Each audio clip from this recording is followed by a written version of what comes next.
Hello, another day, another problem to solve with Passwise. So for today, another HPGE problem. This one, it's really easy. Labasin na siya sa mga CE references. Probably yung iba ay familiar na rin dito. So let's try it.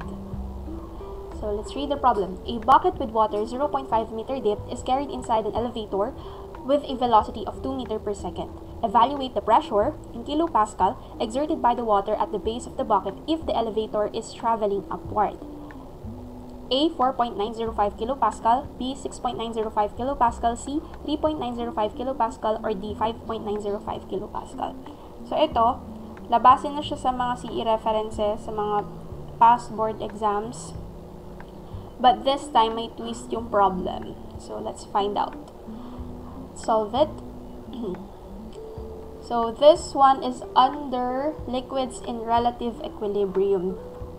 One way para mas madaling ma-recall, ma-memorize yung mga formula ay alamin kung saang topic siya under, kung saang topic siya ginagamit.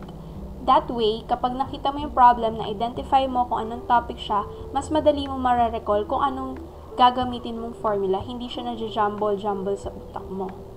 So, as we can see, the elevator is traveling upward, therefore it's in vertical motion. Ang gagamitin nating formula ay ito, P equals to gamma H multiplied by the quantity of 1 plus minus A all over G. Okay, let's list down the given. For the gamma, yung liquid natin ay water. Let's use 9.81 kilonewton per meter cube. For the H, should be 0.5 meter. And then, so itong plus minus, depende to sa motion, vertical motion ng elevator. And since stated sa problem natin na it's traveling upward, we will use positive. And then for the G, or the gravitational force, since in SI unit yung kailangan, we will use 9.81 meter per second squared. And then for the A, or the acceleration, so ito yung sinasabi ko na twist kasi kadalasan sa mga past board na references natin, acceleration yung given. So, kung ikaw na madali ka, na-excite ka, nasobrahan ka ng excitement, nilagay mo lang siya sa calculator mo, possible ka matrap. Kasi, yung 2 meter per second, pag nilagay mo siya sa formula as A, lalabas din yung sagot. Let's try it para makita din nyo na kapag yun yung ginamit nyo as A, na over-excite ka, lalabas din yung sagot mo na mali.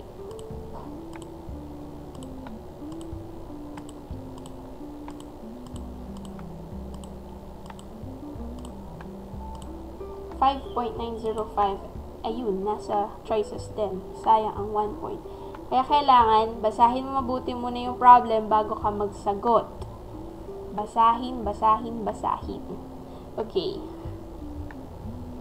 Walang given na acceleration, pero meron tayong given na velocity. Wala ding statement na may pagbabago sa velocity niya. Therefore, we can assume na constant yung velocity na 2 meter per second. And if constant ang velocity mo, you can assume na yung acceleration mo ay 0. So, kung isa-substitute natin yun, pilitan na lang natin ito ng 0. For our correct answer should be 4.905. Let's check. Yun, 4.905. Yun lang. Thanks!